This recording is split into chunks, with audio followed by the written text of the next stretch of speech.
Hi friends, welcome back to my YouTube channel. ಇವತ್ತು daily ವ್ಲಾಗ್ನ ಮಾಡ್ತಾಯಿದ್ದೀನಿ. ಇವತ್ತು ಒಂದು ಮಂಗಳವಾರ ಹನುಮ ಜಯಂತಿ ವ್ಲಾಗ್ ಇದು.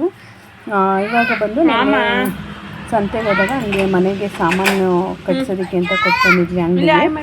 ಬಟ್ ತೊಗೊಂಡು ಬಂದಿರಲಿಲ್ಲ, ನೆನ್ನೆ ಸಂಜೆ ಲೇಟ್ ಆಯಿತು ಅಂದ್ಬಿಟ್ಟು ಹೋಗಲಿಲ್ಲ. ಇವಾಗ ತರೋಣ ಅಂತ ಹೋಗ್ತಾ ಇದ್ವಿ. ಹಂಗೆ ಗುರುವಾರ ದೇವಸ್ಥಾನದಲ್ಲಿ ಪೂಜೆ ಇರೋದ್ರಿಂದ 3 days ಫುಲ್ಲು ಬ್ಯುಸಿ ಇರುತ್ತೆ. ಯಾಕೆ ಅಂದರೆ ಇದ್ರದ್ದು ದೇವಸ್ಥಾನಕ್ಕೆ, ಚಾಮುಂಡೇಶ್ವರಿ ದೇವಸ್ಥಾನಕ್ಕೆ ಸ್ಥಾಪನೆ ಮಾಡ್ತಾ ಇರೋದ್ರಿಂದ ಕೆಲಸ ಇತ್ತು.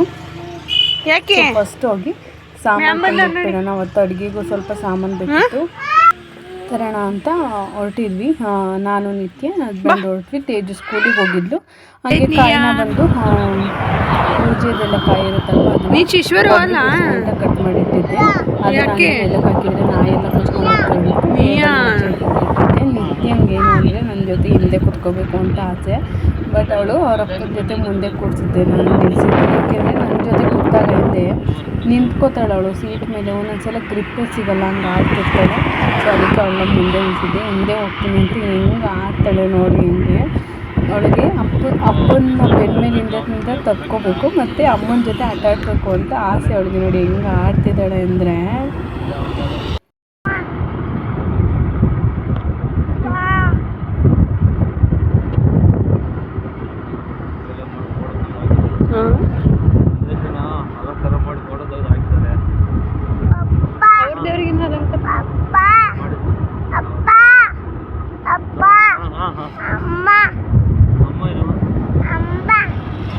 ಅಲ್ಲೈತಾ ಏನಾಯ್ತು ಅಮ್ಮಂತಕ್ಕೆ ಬೇಕಾಗಿಲ್ಲ, ಯಾರು ಬೇಡ.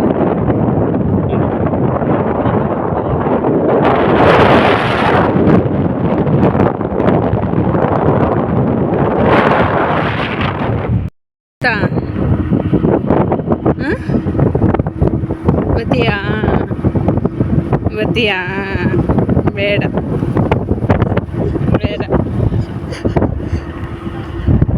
ಬತ್ತೀಯಾ ಬತ್ತೀಯಾ? ಯಾಕೆ ಆಟ ಆಡೋಕ್ಕಿಲ್ಲ? ಅಮ್ಮತ್ತ ಕಿತಾಪತಿ ಮಾಡೋಕ್ಕೆ.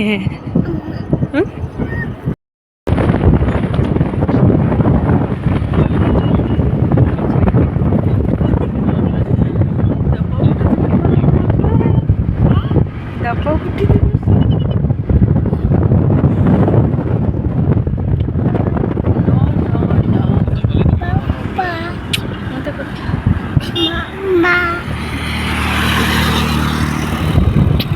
ನಾನು ಯಾರಮ್ಮ?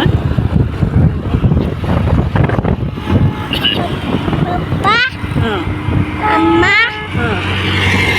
ಅಣ್ಣ, ಅಕ್ಕ, ಅಣ್ಣ, ತೇಜಿ, ಅಣ್ಣ, ಅಕ್ಕ,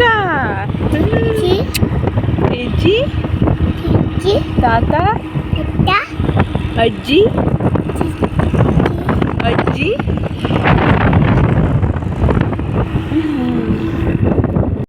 ಆಮೇಲೆ ಅಲ್ಲಿಂದ ಸ್ವಲ್ಪ ಪೂಜೆದು ಸ್ವಲ್ಪ ಸಾಮಾನು ತೊಗೋಬೇಕಿತ್ತು. ಅವರಿಗೆ ಲೀಸ್ಟ್ನ ಕೊಟ್ವಿ. ಇನ್ನು ನಾಳೆ ಬಂತು ಅದನ್ನು ತೊಗೊಂಡು ಬರ್ತಾರೆ ನನ್ನ ಹಸ್ಬೆಂಡು. ಅವ್ರಿಗೆ ಲೀಸ್ಟ್ನ ಕೊಟ್ಬಿಟ್ಟು ಇಂತಿಂಥದ್ದು ಇದೆಯಾ ನೋಡಿ ಅಂತ ಹೇಳ್ಬಿಟ್ಟು, ಸ್ವಲ್ಪ ಐಟಮ್ಮ ಏನಾರು ಬರ್ತಾರಲ್ಲ ಅವರೇ ತರ್ತಾರೆ. ಇನ್ನೊಂದು ಸ್ವಲ್ಪನ ಇಲ್ಲಿ ಅಂಗಡಿಯಲ್ಲಿ ತೊಗೋಬೇಕಿತ್ತು. ಅದನ್ನು ತೊಗೊಬಿಟ್ಟು ಅವ್ರಿಗೆ ಹೇಳ್ಬಿಟ್ಟು ಸಾಮಾನು ತೊಗೊಂಡು, ಹಂಗೆ ನನಗೆ ಅಡುಗೆಗೆ ಪೈನಾಪಲ್ ಬೇಕಿತ್ತು. ಅಂದರೆ ಗುರುವಾರ ಪೂಜೆಗೆ ಕೇಸರಿಬಾತ್ ಮತ್ತು ಪಲಾವ್ ಮಾಡೋಣ ಅಂದ್ಕೊಂಡಿದ್ದೆ. ಸೊ ಅದಕ್ಕೆ ಪೈನಾಪಲ್ ತರೋಣ ಅಂತ ಸ್ಮಾರ್ಟ್ ಬಜಾರಿಗೆ ಹೋದ್ವಿ. ಅಲ್ಲಿ ಒಂದು ಪೈನಾಪಲ್ಗೆ 50 rupees ಹೇಳಿದರು. ಇನ್ನು ಹೊರಗಡೆ KG 80 rupees ಏನೋ ಇತ್ತು.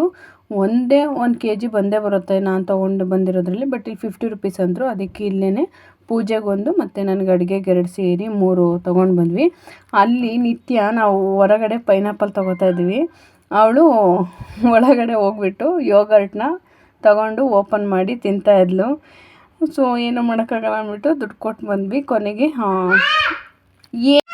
ನಮ್ಮ ದೇವಸ್ಥಾನದ ಹತ್ರ ನಾವು ಒಂದು ಮನೆ ಕಟ್ಸಿದ್ವಲ್ವ, ಅಲ್ಲಿ ಅದನ್ನ ದರ್ಶನ ಮಾಡ್ತೀವಿ ಅಂತ ಅದ್ರ ಮುಂದಕ್ಕೆ ಬಸವಣ್ಣಗೆ ಅಂತ ಎಕ್ಸ್ಟ್ರಾ ಇದನ್ನು ಮಾಡಿದ್ವಿ. ಅಲ್ಲಿಗೆ ಶೀಟ್ ಹಾಕಬೇಕಿತ್ತು. ಸೊ ಅದಕ್ಕೆ ಶೀಟ್ನ ತೊಗೊಂಡೋಗೋಣ ಹಂಗೆ ಅಂತ ಅಂದರು ನನ್ನ ಹಸ್ಬೆಂಡು. ಹಂಗೆ ಅಲ್ಲಿ ಹೋದ್ವಿ ಅಂಗಡಿ ಹತ್ರ. ಕಬ್ಬಣ ಮತ್ತು ಶೀಟು ಅದನ್ನೆಲ್ಲ ತೊಗೊಂಡು ನಿತ್ಯ ನೋಡಿ ಯೋಗರ್ಟ್ ತಿನ್ನೋ ಅಂದರೆ ಮೈಗೆಲ್ಲ ಮಾಡ್ಕೊಂಡಿದ್ದಾಳೆ. ನನಗೇನೆ ಯೋಗರ್ಟ್ ಅಷ್ಟೊಂದು ಇಷ್ಟ ಆಗೋಲ್ಲ. ಅದು ಇತ್ಲಾಗ ಐಸ್ ಕ್ರೀಮ್ ಥರನೂ ಇರೋಲ್ಲ, ಇತ್ಲಾಗ ಮೊಸರು ಥರನೂ ಇರೋಲ್ಲ. ತೇಜಿಗೂ ಇಷ್ಟ ಆಗಲ್ಲ ಯೋಗರ್ಟ್ ಬಂದು. ನಿತ್ಯ ತಿನ್ನಲ್ವೇನೋ ಎಸಿತಾಳೇನೋ ಅಂದ್ಕೊಂಡೆ, ಬಟ್ ಇಲ್ಲ, ತಿಂತಾ ಇದ್ದಾಳೆ.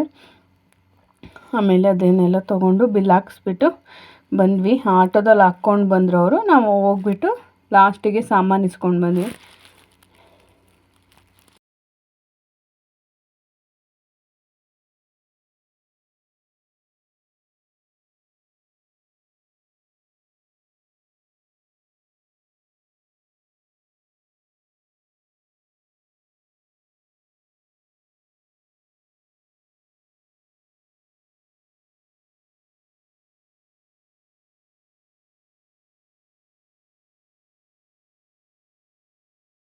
ಆಮೇಲೆ ಅಲ್ಲಿಂದ ದೇವಸ್ಥಾನದ ಹತ್ರ ಕಬ್ಬಣ ಅದು ಶೀಟೆಲ್ಲ ಇಳಿಸ್ಬಿಟ್ಟು ಅಂಕಲ್ ನಮ್ಮ ದೇವಸ್ಥಾನ ಪೂಜೆಗೆ ಬರ್ತಾರಲ್ವ, ಅವರು ಆಂಜನೇಯನ ಪೂಜೆ ಮಾಡ್ತಾರೆ ಅವ್ರ ಊರಲ್ಲಿ ಕಬ್ಬನಹಳ್ಳಿಲಿ. ಸೊ ಇವತ್ತು ಹನುಮ ಜಯಂತಿ ಇರೋದ್ರಿಂದ ಅಲ್ಲಿಂದ ಅಲ್ಲಿಗೆ ಹೋದ್ವಿ ಪೂಜೆಗೆ. ಅಲ್ಲಿ ಹೋಗಿ ಪೂಜೆ ಎಲ್ಲ ಮುಗಿಸ್ಕೊಂಡು ಅಲ್ಲೇ ಪ್ರಸಾದ ಕೊಟ್ಟರು, ಪಲಾವ್ ಮತ್ತು ಸಿಹಿ ಪೊಂಗಲ್ ಕೊಟ್ಟರು. ಅದನ್ನು ತಿಂದ್ಕೊಂಡು ಬಂದ್ವಿ. ಪೂಜೆ ತುಂಬಾ ಚೆನ್ನಾಗಿ ಅಲಂಕಾರ ಮಾಡಿದರು. ನಮ್ಮದು ಆಂಜನೇಯ ಇದೆಯಲ್ಲ ಚಿಕ್ಕದಡ್ಡೆ, ಅದನ್ನು ಕೂಡ ತಗೊಂಡೋಗಿ ಅಲ್ಲಿ ದೇವಸ್ಥಾನದಲ್ಲಿ ಇಟ್ಟಿದ್ರು. ಅಂಕಲ್ ಇಟ್ಟು ಪೂಜೆ ಮಾಡಿದರು. ಆಂಜನೇಯನು ಅಲ್ಲೇ ತೊಗೊಂಡೋಗಿದ್ರು. ನಾನು ಅಲ್ಲೇ ಹೆಂಗಿದ್ರು ಪೂಜೆ ಮಾಡ್ತೀವಲ್ವ, ಅಲ್ಲೇ ಪೂಜೆ ಮಾಡ್ಕೊಂಡು ಬರ್ತೀನಿ ಅಂತ. ಸೊ ನಾವೇನು ಇಲ್ಲಿ ವಿಶೇಷ ಪೂಜೆ ಅಂತ ಏನು ಮಾಡಲ್ಲ ಹನುಮ ಜಯಂತಿಗೆ. ಸೊ ಹಾಗಾಗಿ ಅಲ್ಲೇ ಮಾಡ್ತಿದ್ರಲ್ಲ ಅಂತ ಅಂಕಲ್ ದೇವಸ್ಥಾನಕ್ಕೆ ತೊಗೊಂಡೋಗಿದ್ರು. ಚೆನ್ನಾಗಿ ಅಲಂಕಾರ ಮಾಡಿ ತುಂಬ ಚೆನ್ನಾಗಿ ಪೂಜೆ ಮಾಡಿದರು. ಅಲ್ಲೇ ಬನಶಂಕರಿ ಅಮ್ಮ ಅಂತಲೂ ಇದೆ, ಅಲ್ಲಿಗೂ ಕೂಡ ತುಂಬಾ ಚೆನ್ನಾಗಿ ಅಲಂಕಾರನ ಮಾಡಿದರು. ಅಲ್ಲಿ ತುಂಬ ಹೊತ್ತಿರಲಿಲ್ಲ, ಬೇಗ ಪೂಜೆ ಮುಗಿಸ್ಕೊಂಡು ಬಂದ್ವಿ ನಾವು.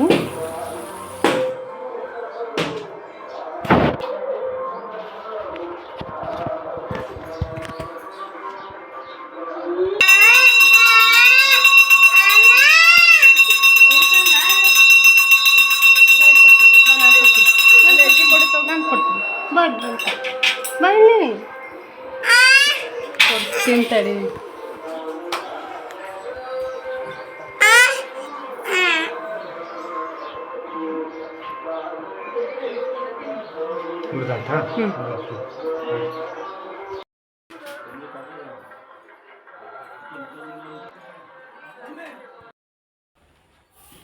ಓಕೆ ಫ್ರೆಂಡ್ಸ್, ಇವಾಗ ಬೆಳಗಿಂದ ಎಲ್ಲ ಕೆಲಸ ಎಲ್ಲ ತಂದಿಟ್ಟು ಶೀಟ್ ಹಾಕೋದಕ್ಕೆ ಅಂತ ಇದು ಮಾಡ್ತಾಯಿದ್ದಾರೆ, ಅಳತೆ ಮಾಡ್ಕೋತಾ ಇದ್ದಾರೆ ಗುಂಡಿ ಬಗೆಯೋದಕ್ಕೆ ಅಂತ. ಇವಾಗ ನಾನು ಬಂದು ಇದು ಗರ್ಭಗುಡಿಲಿರೋ ಧೂಳನ್ನೆಲ್ಲ ತೆಗೆಯೋಣ ಅಂತ.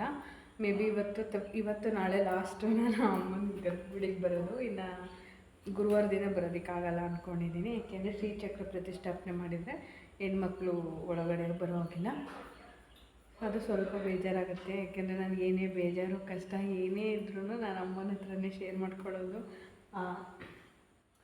ಸೀರೆ ಉಡಿಸ್ಬೇಕಾದ್ರೆ ಅಲಂಕಾರ ಮಾಡಬೇಕಾದ್ರೆ ನಾನು ಅಮ್ಮನ ಜೊತೆ ನನ್ನ ಮನಸ್ಸಲ್ಲಿರೋದನ್ನು ಮಾತಾಡಿಕೊಂಡು ಮಾಡ್ತಾಯಿದ್ದೆ. ಮೇ ಬಿ ಅದು ಇನ್ನೂ ಮಿಸ್ ಆಗುತ್ತೆ. ಈ ಅಮ್ಮನ ಆಚೆ ಕೂರಿಸ್ತಾರೆ, ಅಮ್ಮಂಗೆ ನಾನೇ ಅಲಂಕಾರ ಮಾಡ್ತೀನಿ. ಬಟ್ ಆ ಅಮ್ಮಂಗೆ ಐನರ್ ಏನು ಹೇಳ್ತಾರೆ ನೋಡಬೇಕು. ಜ್ಯೋತಿಷಿಗಳು ಬರ್ತಾರಲ್ಲ ಅವರು ಪ್ರತಿಷ್ಠಾಪನೆ ಮಾಡೋದಕ್ಕೆ ಅಂತ. ಅವ್ರೇನಾದ್ರು ಒಳಗೆ ಹೋಗೋಗಿಲ್ಲ ಅಂದರೆ ಹೋಗೋಗಿಲ್ಲ, ಹೋಗ್ಬೋದು ಅಂದರೆ ಬರ್ಬೋದು. ಅವ್ರು ಹೋಗ್ಬೋದು ಅನ್ನಲಿ ಅಂತ ವಿಶ್ ಮಾಡ್ಕೊತೀನಿ ನಾನು. ಏಕೆಂದರೆ ನಾನು ಬೇರೆ ಜನಗಳ ಹತ್ರ ನನ್ನ ಪ್ರಾಬ್ಲಮ್ಸ್ ಅದೆಲ್ಲ ಹೇಳ್ಕೊಳ್ಳೋದಕ್ಕಿಂತ ನಾನು ಅಮ್ಮನ ಹತ್ರ ಹೇಳ್ಕೊಳ್ಳೋದಕ್ಕೆ ಇಷ್ಟಪಡ್ತೀನಿ. ಅದು ನಿಜವಾಗ್ಲೂ ತುಂಬ ಬೇಜಾರಾಗುತ್ತೆ. ಇವತ್ತು ನಾಳೆ ಸಂಜೆ ಅಷ್ಟರಲ್ಲಿ ಆಲ್ಮೋಸ್ಟ್ ಕೆಲಸ ಎಲ್ಲ ಮುಗಿಸ್ಬೇಕು. ಇವಾಗ ಫಸ್ಟ್ ಒಳಗಡೆದೆಲ್ಲ ಕ್ಲೀನ್ ಮಾಡಿಕೊಂಡ್ರೆ ನಾಳೆ ಪಾತ್ರೆ ತೊಳೆಯೋದು, ಇಲ್ಲಿದ್ದು ಈ ಹೊರಗಡೆ ಇದ್ರದ್ದು ಹಾಲಿಂದು ದೇವಸ್ಥಾನದ ಹಾಲಿಂದೆಲ್ಲ ಕ್ಲೀನ್ ಮಾಡ್ಕೋಬೋದು. ಸೊ ಅದಕ್ಕೆ ಇವಾಗ ಎಷ್ಟಾಗುತ್ತೆ ಅಷ್ಟು ಮಾಡ್ಕೋತೀನಿ. ಬನ್ನಿ ಹಿಂಗೆ ವ್ಲಾಗ್ನ ಕಂಟಿನ್ಯೂ ಮಾಡ್ತೀನಿ. ಧೂಳು ಹೊಡೆಯೋದಕ್ಕೆ ಅಂತ ಸ್ಟಾರ್ಟ್ ಮಾಡಿದೆ. ಅದು ನನಗೆ ಎಟಕ್ತಾನೆ ಇರಲಿಲ್ಲ.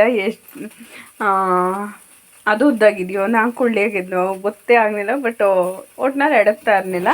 ಆಮೇಲೆ ಚೇರ್ ಹಾಕ್ಕೊಂಡು ಸ್ಟಾರ್ಟ್ ಮಾಡಿದೆ. ಒಬ್ಳಿಗೆ ಹೊಡಿಯೋದಕ್ಕೆ ಸ್ವಲ್ಪ ಕಷ್ಟ ಆಯಿತು. ಯಾಕೆಂದರೆ ಎಟಕ್ತಾ ಇರಲಿಲ್ಲ. ಅದು ಮೇಲೆ ಮೋಲ್ಡ್ ಇದೆಯಲ್ಲ ಅದೆಲ್ಲ ಎಡಕ್ತಾನೆ ಇರಲಿಲ್ಲ.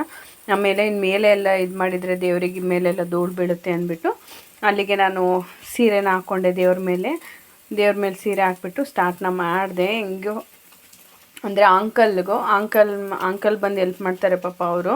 ಬಟ್ ಏನಂದರೆ ಅವ್ರ ಮನೆ ಇವತ್ತು ಅದೇ ಹೇಳಿದ್ಮೇಲೆ ಹನುಮ ಜಯಂತಿಗೆ ಹೋಗಿದ್ವಲ್ಲ, ಅವರೇ ಅಲ್ವಾ ಪೂಜೆಗೆ ಬರೋದು. ಅವ್ರ ಪಾಪ ನೆನ್ನೆ ಇವತ್ತೆಲ್ಲ ಅಲ್ಲೇ ಕೆಲಸ ಆಗಿತ್ತು ಅವ್ರಿಗೆ. ಇನ್ನು ನಾಳೆ ಎಲ್ಲದನ್ನು ಮಾಡ್ತೀನಿ. ನಾಳೆ ಇನ್ನೂ ಕೆಲಸ ಜಾಸ್ತಿನೇ ಇದೆ. ಏಕೆಂದರೆ ನಾನು ನಾಡಿದ್ದು ಬೆಳಗ್ಗೆನೇ ಅಡುಗೆ ಮಾಡೋದ್ರಿಂದ ಅದನ್ನೆಲ್ಲ ರೆಡಿ ಮಾಡ್ಕೋಬೇಕು. ಮತ್ತು ದೇವಸ್ಥಾನ ಪೂರ್ತಿ ಹೊರಗಡೆ ಎಲ್ಲ ಕ್ಲೀನ್ ಮಾಡೋರು ಬರ್ತಾರೆ. ಅವ್ರಿಗೆ ಮೋಸ್ಟ್ಲಿ ಅಡುಗೆ ತಿಂಡಿ ಅಂತ ಅವ್ರಿಗೂ ಇರುತ್ತೆ. ಅದು ನಾನು ಅಡುಗೆ ತಿಂಡಿ ಮಾಡಬೇಕು ಅವ್ರಿಗೆ. ಸೊ ಅದಕ್ಕೆ ನಾನೇನು ಮಾಡಿದೆ, ಇವತ್ತು ಎಷ್ಟಾಗುತ್ತೋ ಅಷ್ಟು ಕ್ಲೀನ್ ಮಾಡಿಬಿಡೋಣ ಅಂದ್ಬಿಟ್ಟು ಕ್ಲೀನಿಂಗ್ನ ಸ್ಟಾರ್ಟ್ ಮಾಡಿಕೊಂಡೆ. ಇನ್ನು ನಾಳೆ ಶೀಟ್ ಹಾಕೋರು ಬರ್ತಾರೆ, ಮತ್ತು ಸುತ್ತ ಕ್ಲೀನ್ ಮಾಡೋಕ್ಕೆ ಇಬ್ಬರು ಅಂಕಲ್ದಿರು ಬರ್ತಾರೆ. ದೇವಸ್ಥಾನ ಸುತ್ತ ಹುಲ್ಲು ಇದೆಲ್ಲ ಬೆಳೆದಿದೆಯಲ್ಲ ಅದನ್ನೆಲ್ಲ. ಸೊ ಅವ್ರಿಗೆ ಅಡುಗೆ ತಿಂಡಿ ಇದ್ದೇ ಇರುತ್ತೆ, ಮತ್ತು ಅದನ್ನು ತೊಳೆಯೋದು, ಮತ್ತು ದೇವಸ್ಥಾನದ ಪಾತ್ರೆ ತೊಳೆಯೋದು, ಇದೆಲ್ಲ ಕೆಲಸ ಜಾಸ್ತಿ ಇರುತ್ತೆ ಅಂದ್ಬಿಟ್ಟು ಅಂಕಲ್ ಇಲ್ಲ ನಾಡ್ದು ಮಾಡ್ಕೊಳ್ಳೋಣ ಬಿಡಿ, ನಾಳೆ ಮಾಡ್ಕೊಳ್ಳೋಣ ಅಂದಿದ್ರು. ಬಟ್ ಅವ್ರಿಗೂ ಹಿಂಸೆ ಆಗುತ್ತೆ, ನನಗೂ ಹಿಂಸೆ ಆಗುತ್ತೆ ಅಂದ್ಬಿಟ್ಟು ಅವರು ಕೆಲವೊಂದು ಪೂಜೆ ಸಾಮಾನ, ಇನ್ನು ಅವರು ನೀರು ತರಬೇಕು ಒಂದು 2 ಬಾವಿದೇನೋ ನೀರು ತರಕ್ಕೆ ಕೇಳಿದ್ದಾರೆ. ಬಾಳೆದೆಲೆ, ಮಾವಿನೆಲೆ ಅದೊಂಚಿದ್ರಲ್ಲಿ ಅವ್ರಿಗೂ ಟೈಮ್ ಆಗುತ್ತೆ. ಇನ್ನು ನಾಳೆ ಸಂಜೆನೇ ಪೂಜೆ ಇರೋದು, ಬುಧವಾರ ಸಂಜೆನೇ. ಸೊ ಹಾಗಾಗಿ ನನ್ನ ಕೈಲಿ ಎಷ್ಟಾಗುತ್ತೋ ಅಷ್ಟನ್ನು ಕ್ಲೀನ್ ಮಾಡಿದೆ. ತುಂಬ ಹೊತ್ತು ವೀಡಿಯೋ ಮಾಡೋದಕ್ಕೆ ಹೋಗಲಿಲ್ಲ, ಗರ್ಭಗುಡಿ ಕ್ಲೀನ್ ಮಾಡ್ಬೇಕಾದ್ರೆ ಮಾತ್ರ ಮಾಡಿದೆ. ಆಮೇಲೆ ನಾವು ಮನೆಗೆ ಬರೋ ಅಷ್ಟೊತ್ತಿಗೆ 7 o'clock ಆಗೋಗಿತ್ತು. ಅಲ್ಲಿವರೆಗೂ ನೀಟಾಗಿ ಕ್ಲೀನ್ ಮಾಡಿದೆ. ಧೂಳು ಹೊಡಿಯೋವರೆಗೂ. ಆಮೇಲೆ ನಿತ್ಯ ಬಂದು ಸೇರ್ಕೊಬಿಟ್ಲು ಒಳಗಡೆ ಕ್ಲೀನ್ ಮಾಡಬೇಕಾದ್ರೆ. ತುಂಬಾ ಟಾರ್ಚರ್ನ ಕೊಟ್ಲು. ನೀರು ಹಾಕ್ಕೊಂಡು ಅವಳ ಜೊತೆ ಆಟ ಆಡಿಕೊಂಡು ಕ್ಲೀನ್ ಮಾಡಿದ್ದಾಯಿತು. ಆಮೇಲೆ ಇಷ್ಟು ದಿನ ನಾನು ಗರ್ಭಗುಡಿಗೆ ಈ ಥರ ಹೋಗ್ತಾಯಿದ್ದೆ, ಅಮ್ಮಂಗೆ ಅಲಂಕಾರ ಮಾಡ್ತಿದ್ದೆ. ಮತ್ತು ಅಲಂಕಾರ ಮಾಡೋ ಆ ಟೈಮಲ್ಲಿ ನನಗೆ ಏನೇ ಬೇಜಾರಿರಲಿ, ಖುಷಿ ಇರಲಿ, ನಾನು ಅಮ್ಮನ ಹತ್ರ ಮಾತಾಡ್ತಿದ್ದೆ. ನನಗದೇನೋ ಒಂಥರ ಸಮಾಧಾನ, ಖುಷಿ. ನನಗೆ ಕೆಲವೊಂದು ಏನಾಗುತ್ತೆ ಅಂದರೆ, ಬೇರೆ ಹೊರಗಡೆ ಜನಗಳ ಹತ್ರ ಫೀಲಿಂಗ್ಸ್ನ ಅಥವಾ ಏನೋ ಬೇಜಾರನ್ನೇ ಖುಷಿಯಾಗಲಿ ಶೇರ್ ಮಾಡಿದಾಗ, ಇವತ್ತಿಗೆ ಅವ್ರ ಫ್ರೆಂಡಾಗಿದ್ದಾಗ ಓಕೆ, ನಾಳೆ ದಿವಸ ಅವ್ರ ಜೊತೆ ಹಂಗೆ ನಮ್ಮ ಬಾಂಡಿಂಗ್ ಕಂಟಿನ್ಯೂ ಆಗುತ್ತೆ ಅನ್ನೋದು ಗೊತ್ತಿರಲ್ಲ. ಅವರು ಅದನ್ನು ಎತ್ತಾಡೋದಿರ್ಬೋದು, ಇನ್ನೊಬ್ರಿಗೆ ಹೇಳೋದು ಮಾಡೇ ಮಾಡ್ತಾರೆ. ಸೊ ಅದಕ್ಕೆ ನಾನು ಇತ್ತೀಚೆಗೆ ಯಾರ ಹತ್ರನೂ ಮಾತಾಡೋದಕ್ಕೆ ಹೋಗೋದಿಲ್ಲ. ನಾನು ಏನೇ ಫೀಲಿಂಗ್ಸ್ ಇದ್ದರೂ ಅಮ್ಮನ ಹತ್ರನೇ ಶೇರ್ ಮಾಡ್ಕೊಳ್ಳೋದು. ಅದೊಂದು ಏನೋ ಒಂಥರ ಖುಷಿ ಗೊತ್ತಾ, ಅಮ್ಮನ ಜೊತೆನೇ ಮಾತಾಡ್ತಿದ್ದೀನಿ ಏನೋ ಫೀಲ್ ಅಮ್ಮ. ಬಟ್ ಇವಾಗ ಶ್ರೀಚಕ್ರ ಪ್ರತಿಷ್ಠಾಪನೆ ಮಾಡ್ತೀನಿ ಅಂದಾಗ ನಿಜವಾಗ್ಲೂ ನನಗೆ ಇಷ್ಟನೇ ಆಗಲಿಲ್ಲ. ಏಕೆಂದರೆ ಈಗ ಅದ್ರ ಪದ್ಧತಿಗಳ ಪ್ರಕಾರ ನಡ್ಕೊಳ್ಳೇಬೇಕು. ಬಟ್ ಐನಾರು ಬರ್ತಾರಲ್ವ, ಅವ್ರು ಬಂದು ಏನು ಹೇಳ್ತಾರೆ ಅನ್ನೋದನ್ನು ನೋಡಬೇಕು. ಅವ್ರೇನಾದರೂ ಇಲ್ಲ ಹೋಗ್ಬೋದು ಅಂದರೆ ಹೋಗೋ ಚಾನ್ಸ್ ಇರುತ್ತೆ, ಇಲ್ಲ ಅಂದರೆ ಇಲ್ಲ. ಹೊರಗಡೆ ಅಡ್ಡೆ ಇದೆಯಲ್ಲ, ಅದು ಹೊರಗಡೆನೇ ಇರ್ತಾರೆ. ಅದಕ್ಕೆ ನಾನೇ ಅಲಂಕಾರ ಮಾಡ್ತೀನಿ. ಬಟ್ ಏನು ಅಂದರೆ ಅಲ್ಲೆಲ್ಲ ಜನ ಇರ್ತಾರೆ, ನನ್ನ ಫೀಲಿಂಗ್ಸ್ನ ಅದೆಲ್ಲ ಮಾತಾಡೋದಕ್ಕಾಗೋದಿಲ್ಲ ಬೇರೆ ಹತ್ರ ಅನ್ನೋದೊಂದು ಬೇಜಾರಿತ್ತು ನಿಜವಾಗ್ಲೂ ಇದೆ. ನೋಡಿ ಇವಾಗ ನಿತ್ಯ ನನ್ನ ಜೊತೆ ಸೇರಿಕೊಂಡ ಅವಳು. ಆ ಬ್ರಷ್ ಇತ್ತಲ್ಲ, ಆ ಬ್ರಷ್ನ ನಾನು ಒಳನೇಶಿಪುರ ಇದ್ರಲ್ಲಿ ತಂದಿದ್ದೆ, ಸೇಲಲ್ಲಿ 130 rupees ಸೇಲಲ್ಲಿ ತಂದಿದ್ದೆ. ಅದನ್ನು ಧೂಳು ಹೊಡೆಯೋದಕ್ಕೆ ಚೆನ್ನಾಗಿದೆ ಅನ್ನೋದಕ್ಕಿಂತ ಟೈಲ್ಸ್ನೆಲ್ಲ ಉಜ್ಜೋದಕ್ಕೆ ನಿಜವಾಗ್ಲೂ ಸೂಪರಾಗಿತ್ತು. ಆ ನೆಲನೆಲ್ಲ ಉಜ್ಜೋದಕ್ಕೆ ತುಂಬ ಚೆನ್ನಾಗಿ ಕ್ಲೀನ್ ಆಯಿತು. ಟೈಲ್ಸು ಅದೆಲ್ಲ ಇಲ್ಲಾಂದರೆ ಬಟ್ಟೆಯಲ್ಲಿ ಸೀಟ್ಕೊಂಡು ಕುತ್ಕೋಬೇಕಿತ್ತು. ಬಟ್ ಆ ಬ್ರಷ್ ಇದ್ದಿದ್ದರಿಂದ ತುಂಬ ನೀಟಾಗಿ ಕ್ಲೀನ್ ಆಯಿತು. ಅದ್ರ ಮಧ್ಯೆ ಕರೆಂಟ್ ಹೋಗೋದು ಬರೋದು ಈ ಥರ ಮಾಡ್ತಾಯಿತ್ತು. ಆಮೇಲೆ ಬೋರ್ ಆನ್ ಮಾಡಿಕೊಂಡು ಎಲ್ಲ ನೀಟಾಗಿ ಕ್ಲೀನ್ ಮಾಡಿದ್ವಿ.